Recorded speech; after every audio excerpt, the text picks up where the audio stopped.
tell me that I'm never. Halo semua, salam sejahtera Malaysia. Selamat datang ke channel Fels Lifestyle. Terima kasih kerana terus setia dan bersama di dalam channel ini. Tuan-tuan dan puan, seperti yang rakyat Malaysia sudah terima maklumat berkaitan dengan pengampunan yang diterima Menteri Besar Kedah Muhammad Sanusi. Sudah pasti ada yang memberikan pandangan berkaitan dengan ini. Namun saudara-saudara, sebagai pemerhati politik, saya amat menghormati keputusan Sultan Selangor yang mengampunkan Sanusi. Saudara-saudara, seperti yang kita tahu, artikel daripada Malaysia Kini sudah berkongsi berita Sultan Selangor ampunkan Sanusi.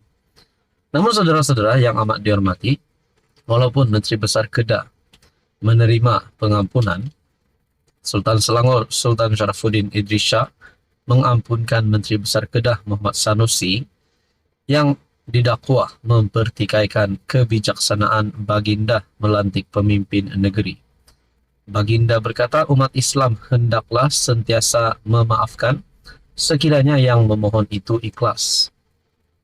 Baginda bagaimanapun menasihati Sanusi menjaga tutur kata, tata susila serta jangan terlalu beremosi dan menggunakan perkataan tidak baik ketika bersyarah terutama di Selangor.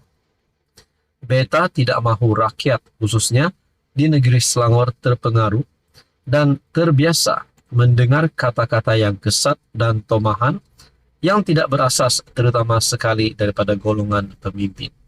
Mungkin ada yang tertanya-tanya, selepas Sanusi terima pengampunan daripada Sultan Selangor, adakah Sanusi hilang jawatan, hilang gelaran Tan Sri, hilang jawatan sebagai MB dan dilarang untuk datang ke Selangor? Nah, jawapannya adalah tidak.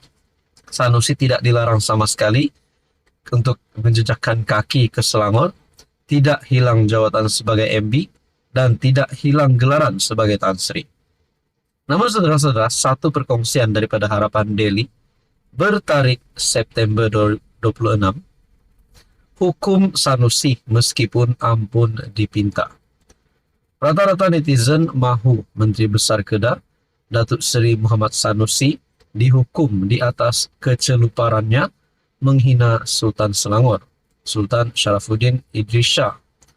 Perkara ini diluahkan susulan pejabat Sultan Selangor yang menerbitkan semula surat permohonan Sanusi yang bertarik semalam, yaitu pada 25 September. Surat tersebut telah diterbitkan di laman Facebook Selangor Royal Office. Surat permohonan Sanusi yang bertarik semalam rasanya adalah pada 25 September. Sanusi kini berdepan dengan tuduhan menghina Sultan Selangor di bawah akta hasutan.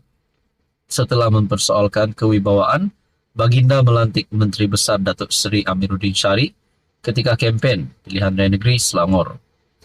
Jika hanya memohon maaf boleh menyelesaikan masalah, ia akan memberi gambaran institusi beraja boleh dipermainkan sesuka hati dan diheret ke kancah politik.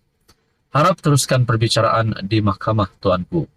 Orang Kedah pun rasa malu dengan keceluparan MB ini, kata Lukman Rosli. Ampun tuanku, patik pacal yang hina ini. Semoga beliau tetap didakwa di mahkamah sebagai pengajaran kepada ahli-ahli politik lain supaya jangan diheret, apatah lagi dihina martabat Kesultanan Melayu yang berdaulat, kata Faiz Na'man. Mohon teruskan tindakan mahkamah, biarkan Sanusi itu menerima akibat yang sewajarnya, kata Muhammad Ooi. Kalau diampunkan, mungkin kes yang sama dibuat pula oleh orang lain dan kemudian mohon diampunkan. Jika tak diampun, orang akan bertikai. Kenapa Menteri Besar Kedah boleh diampunkan, kata Muhammad Syukri.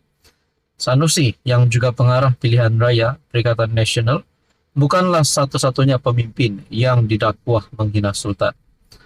Pengurus CPN Tan Sri Muhyiddin Yassin yang juga Presiden Bersatu juga didakwa di bawah akta hasutan kerana mempersoal kewibawaan Agong dalam isu pelantikan Perdana Menteri. Beliau berbuat demikian ketika kempen pilihan raya negeri Nenggiri. Tuan-tuan dan puan, menurut Anda apa yang akan berlaku kepada Sanusi dan apa yang Sanusi lakukan selepas beliau terima pengampunan? Saudara-saudara, apa komen Anda? Halo semua, salam sejahtera Malaysia. Selamat datang ke channel Fels Lifestyle. Terima kasih karena terus setia dan bersama di dalam channel ini. Tuan-tuan dan puan yang amat dihormati, di mana-mana pun dan siapapun kalau sudah didapati bersalah, kala dalam kes mahkamah, sudah didakwa dan benar-benar didapati bersalah, tidak kira pangkat kau datuk, pangkat kau Tan Sri, pangkat kau sebagai seorang tun, dan siapapun juga yang berpangkat tinggi, kalau benar didapati bersalah dalam apa juga kes, sudah pasti akan dikenakan tindakan undang-undang. Karena undang-undang perlu berada paling atas. Maksudnya siapapun bersalah perlu dikenakan tindakan undang-undang. Ini satu keputusan pemenjaraan, satu keputusan 24 tahun penjara, yang bagi saya pasti mengejutkan kepimpinan politik seluruh Malaysia, termasuk Anwar Ibrahim sebagai Perdana Menteri, termasuk Tun Mahathir, Wahidin Yassin, Sanusi, dan siapa sajalah pemimpin besar politik di Malaysia ini. Satu perkongsian daripada Buletin TV3 bertarik 27 September dalam satu perkongsian video, PU Azman dipenjara 24 tahun, 2 sebatan. Pendakwah selebriti Azman Shah alias atau lebih dikenali sebagai PU Azman dijatuhi hukuman penjara 24 tahun dan 2 sebatan oleh Mahkamah Session selepas didapati bersalah atas 2 pertuduhan melakukan amang seksual fizikal terhadap seorang remaja lelaki 17 tahun 2 tahun lalu. Hakim Noridah Adam membuat keputusan itu selepas mendapati pihak pembelaan gagal menimbulkan keraguan munasabah di akhir kes pembelaan. Mahkamah menjatuhkan masing-masing 12 tahun penjara dan 1 sebatan bagi 2 pertuduhan yang berjalan berasingan. Mahkamah juga menetapkan Azman Shah 43 menjalani sesi kaunseling sepanjang tempoh pemenjaraan dan pengawasan polis selama 2 tahun selepas selesai menjalani hukuman. Pada 26 Disember tahun lalu, Azman diperintah membela diri selepas mahkamah mendapati pihak pendakwaan berjaya membuktikan kes prima facie terhadap pertuduhan itu. Mengikut pertuduhan, Azman Shah didakwa melakukan amang seksual fizikal terhadap seorang remaja lelaki berumur 17 tahun di sebuah inap desa di Kampung Sungai Udang di sini, masing-masing pada 12.15 tengah malam dan 1 pagi pada 20 Februari serta 29 Jun 2022. Dia dituduh mengikut Seksyen 14 dalam kurungan E Akta Kesalahan-Kesalahan Seksual terhadap Kanak-Kanak 2017 yang memperuntukkan hukuman penjara sehingga 20 tahun dan boleh juga dikenakan hukuman sebat jika sabit kesalahan.